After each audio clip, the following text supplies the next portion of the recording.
Hello everybody, it's Sunday and time for another edition of Game of Food. You know, Sunday rolls round, it's a day off if you work, and you think, oh man, I really just want to play some games today, but I have to eat. And, well, eating's good, because then you don't die. So, I'm going to teach you how to make a traditional roast. So, if you kind of want to eat and live, then, you know, make this, and everything will be fine. And you'll be happy, and you don't really have to watch it, which is one of the better things about it. So first you want your meat. You can use whichever meat that you want to use. I decided to use beef in this case. I've got some potatoes and carrots there as well. You can use whatever vegetables you really want to do. Potatoes and carrots roast up really well. You can boil anything you want as well. You can boil some potatoes, make some mash, you can make new potatoes, you can make some broccoli, you can make some Brussels. Here's a quick short list of root vegetables that you can throw into the roast. You want.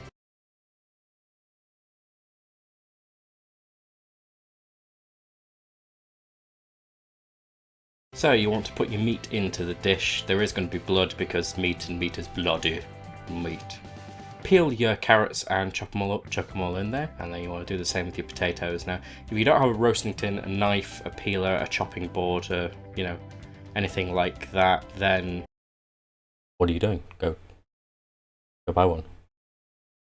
Now you want to make sure that your potatoes and carrots are of a decent size, otherwise they will just melt in the roast and you won't have any veg left. Now you want some butter, some garlic salt, some parsley. You can use basil, you can use cracked black pepper, you can use whatever you want, and you're going to want a little bit of oil as well. Pour some oil onto your meat, just like this. Pop on your garlic salt, chuck in your other herbs, and then you want to massage it into the top of the meat. You should end up with something that looks like this. Pop some butter in with your vegetables. If you're feeling extra meaty, put sausages on top. Pop your lid on and then chuck it in the oven at about 200 degrees for about 2 hours. And you should end up with something like this. Now you want to make sure your potatoes are cooked all the way through, your carrots are cooked all the way through, and stab your meat every so often just to make sure the juices are running clear. If they're red, then it's wrong. So now I'm going to teach you how to do some Yorkshire puddings. You want to get some butter or oil, chuck them into, I guess that's a muffin tin or something like that, and put that in the oven that still should be on. And you need some eggs, some milk and some flour. You only really need one egg for this, just a bit of flour and a bit of milk. Then you chuck it all in a jug, stir it all up, and you should end up with something that looks like this. Take your muffin tray out of the oven and you should have some really hot oil, some really hot butter.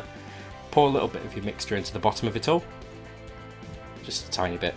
And if you're left over with any of this, don't worry, it's the same batter as pancake mix, so you know you got something for breakfast as well. Thinking twice.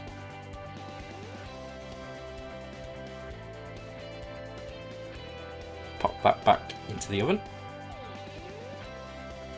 and you should end up with something like this after about 5-10 minutes. I'm going to teach you how to make some gravy. Pop everything out of your roasting tin, and just grab a jug, pop all of your meaty juices out of your roasting tin into the jug, get a bit of stock and crush it up, pop all that in there, and get some corn flour, pop all that in there, mix it all up, and you should end up with this. And that's it, roast dinner.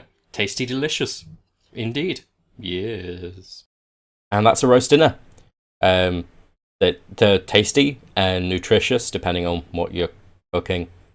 And you know, if you don't eat meat, then don't put in the meat and use some nice vegetable stock, oil, and the same herbs and spices. You root vegetables in there, some leek, good to go. Like, comment, and subscribe because that's what you do on YouTube, I think. Stay tuned for some more Let's Plays and some more Game of Food, hopefully next Sunday.